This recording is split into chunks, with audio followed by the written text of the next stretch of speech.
El último libro que voy a comentar en el 2019 es un texto ya antiguo de Marshall McLuhan y de Quentin Fiore. El medio es el masaje, un inventario de efectos que publicó en su versión en español la editorial Paidós en el año 1988 con reimpresión, que es la que yo tengo aquí, en el año 1995 y traducción de León Mirlas. Bueno, se trata de un libro realmente muy divertido del gran teórico de los medios canadiense Marshall McLuhan y con esta conocida fórmula de el medio es el masaje, y es un libro que es en todo su desarrollo un juego entre las imágenes y los textos, y es una especie de síntesis de todas las ideas que fue desarrollando McLuhan a lo largo de su obra. Comienza con esta imagen de un huevo en el que se puede leer por encima buenos días, un huevo que está procesado, y a partir de ahí va dando vueltas a esta cuestión de el medio es el mensaje, y sobre todo con esa pregunta de qué es lo que entendemos por masaje, y sobre todo cómo se han ido produciendo los grandes avances de la civilización. El libro arranca con una cita del filósofo Whitehead que dice que en el estudio de las ideas conviene recordar que la insistencia en una obstinada claridad tiene un origen sentimental. Es algo así como una niebla que encubre las perplejidades de los hechos. La insistencia en la claridad a toda costa se basa, dice Whitehead, en meras supersticiones sobre el funcionamiento de la inteligencia humana. Nuestra razón se toma de pajas como si fueran premisas y flota sobre las telarañas de las deducciones. McLuhan señala que hay que encontrar una nueva oportunidad para el pensamiento, para ser más penetrantes e incisivos, y hay que aprender, dice, mediante el sentido del humor, y que un chiste puede tener más significación que todas las banalidades que están encuadernadas en muchos de los libros que tenemos. El medio es el masaje, es, señalan McLuhan y Fiore, una mirada al mundo, a lo que está pasando, y es un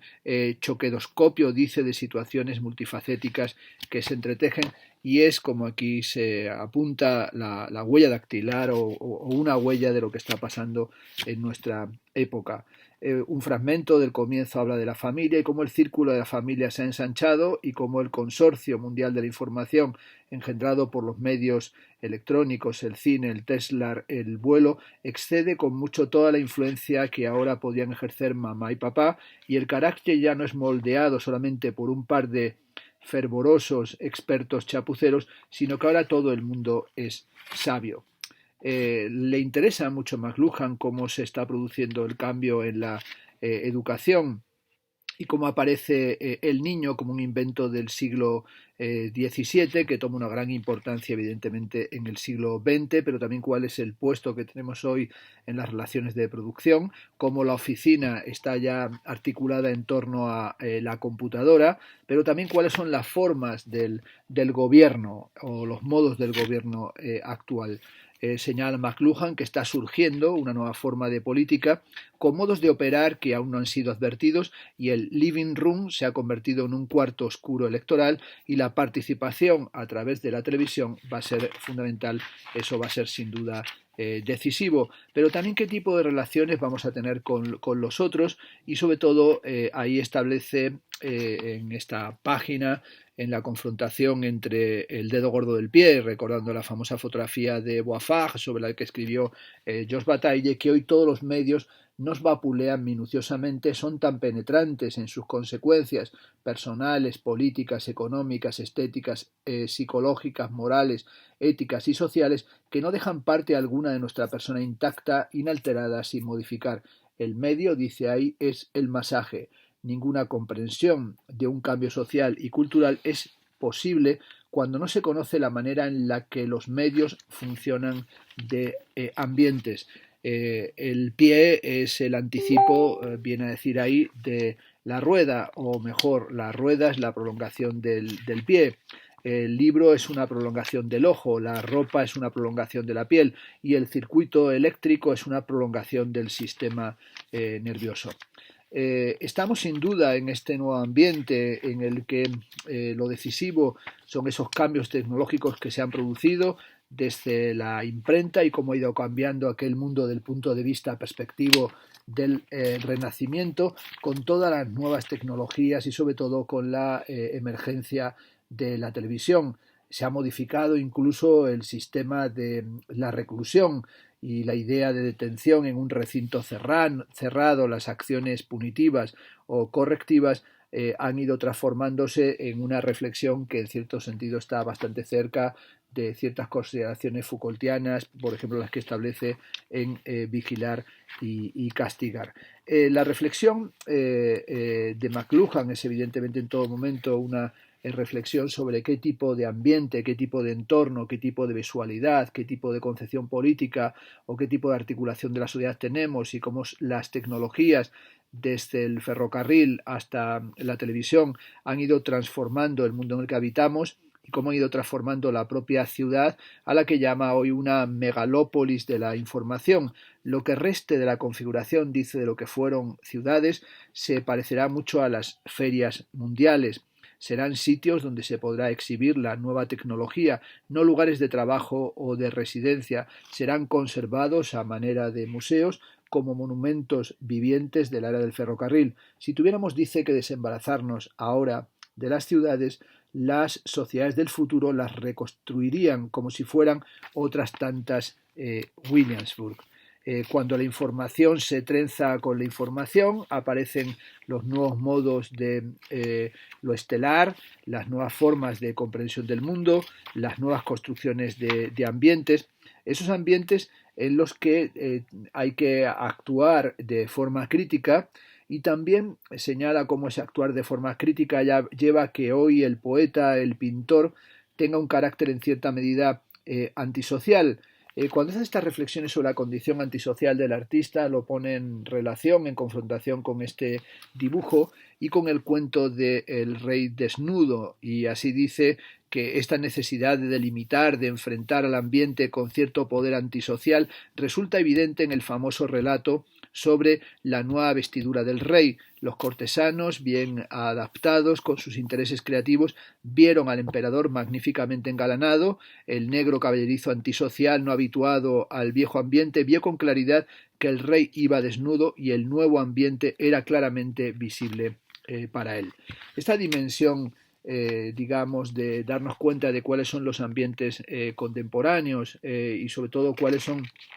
las condiciones también incluso contraambientales o antiambientales, es algo que el libro va desarrollando, como digo, en el plano de la sociedad, de la educación, pero sobre todo cómo ha ido modificándose la propia concepción que tenemos de la historia o también aquello que percibimos, aquello que escuchamos, ¿no? Y cómo estamos metidos en una nueva música ambiental o cómo esa música va a llenar nuestro mundo y cómo desde el descubrimiento del alfabeto y desde las reflexiones sobre la memoria o sobre la escritura de la memoria que encontramos en el Fedro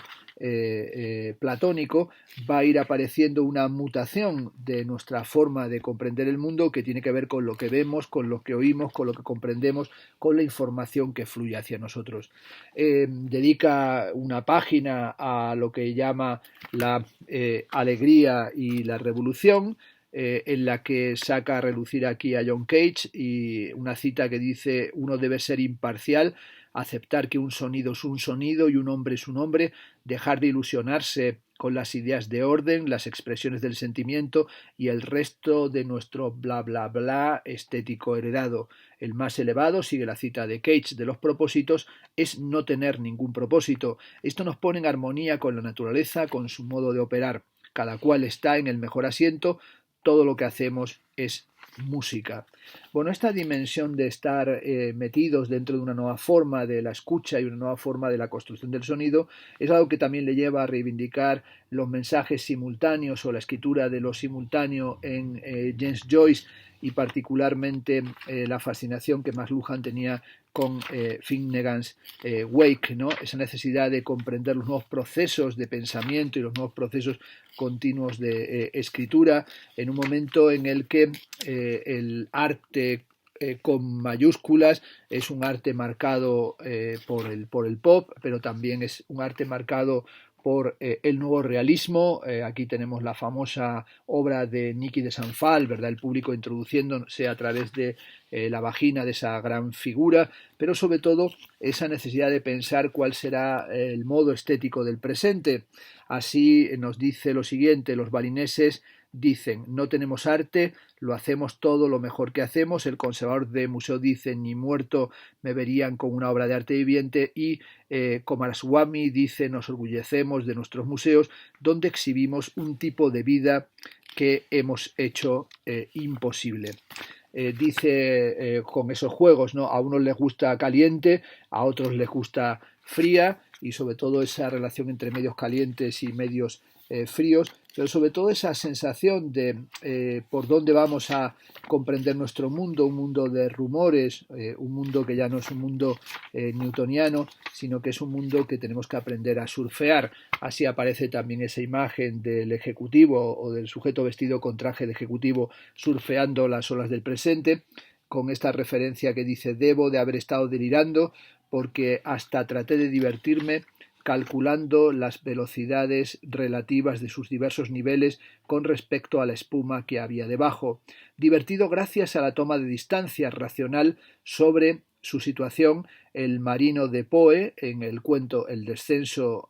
al fondo del remolino, el famoso cuento del descenso del Maelstrom, conjuró el desastre comprendiendo el mecanismo del fenómeno. Su comprensión ofrece una posible estratagema para entender nuestra difícil situación, nuestro remolino de configuración eléctrica. Es decir, tenemos que aprender a comprender este remolino, esta turbulencia, estos tsunamis, estas viralizaciones contemporáneas, para, como si estuviéramos en el cuento de Alicia en el País de las Maravillas, tratar de responder a la pregunta ¿y quién es usted? Y sobre todo con esa dimensión que dice yo apenas lo sé, Señor, en este momento por lo menos yo sabía quién era cuando me levanté esta mañana, pero creo que debe haber cambiado varias veces desde entonces. Y evidentemente a la manera heraclitiana, tecno-heraclitiana, podemos decir que nadie puede bañarse dos veces en el mismo río comunicativo, porque ni el flujo de comunicación es el mismo, ni nosotros mantenemos una identidad subyacente o una identidad cimentada y articulada de forma definitiva. El libro de Quentin Fiore y McLuhan termina con esta imagen, que es una imagen del año 66 de The New York Magazine, de Allen Doom, que dice, mira, el profesor McLuhan dice que el ambiente creado por el hombre se convierte en su medio para definir su rol en él. La invención del tipo de imprenta creó el pensamiento lineal y eslabonado, separando el pensamiento de la acción. Ahora con la televisión y la interpretación de canciones folclóricas, el pensamiento y la acción están más próximos entre sí y la implicación social es mayor. Volvemos a vivir en una aldea, ¿comprendes? Y ahí tenemos al adolescente con su guitarra eléctrica contándoselo a su padre, sentado en ese confortable sillón con toda la biblioteca por detrás, como la confrontación entre la vieja cultura y la cultura juvenil, la cultura pop. Bueno, como digo, el libro de McLuhan, que termina con esta imagen y con esta frase de nuevo de Whitehead, que dice es cosa del futuro ser peligroso, pues es un libro que merece la pena volver a afrontar, que merece la pena volver a leer, y sobre todo como un libro de uno de los pensadores que tuvo más éxito en su época, que hoy se le cita mucho, pero creo que se le lee bastante poco, y me parece que este libro, El medio es el masaje, es una buena aproximación, visual y una aproximación lúdica y divertida a las principales de sus tesis, pero sobre todo una invitación a tratar de comprender el mundo en el que nos encontramos y a tratar de mantener el pensamiento crítico en el seno de la confusión reinante. Este, como digo, es el último de los textos que comentaré, el último de los libros que comentaré en el año 2019. Quiero desde aquí, desde este modestísimo canal de YouTube en el que hago estas actividades de Booktuber, agradeceros a todos los que seguís el canal, a todos los que os habéis suscrito a él y a todos los que me mandáis de cuando en cuando algunos comentarios, por vuestra amabilidad y por prestar atención a algo que es sencillamente pues un conjunto de recomendaciones de lecturas y sobre todo pues bueno mantener o por lo menos recordar aquí la fórmula de ese dibujo, la frase de ese dibujo de Francisco de Goya, que cuando se dibuja viejito y con esas muletas y con esas barbas, ya como si fuera un anciano, ya lo era, ¿verdad? Como Matusalén, pues por debajo escribe la frase aún aprendo. Y me gustaría pensar que el 2020 será un año en el que continuaremos aprendiendo cosas, en el que tendremos las ocasiones para encontrarnos con libros excelentes, en los que tendremos, espero, experiencias dichosas y os deseo desde aquí a todos para el año que viene pues muchísima felicidad.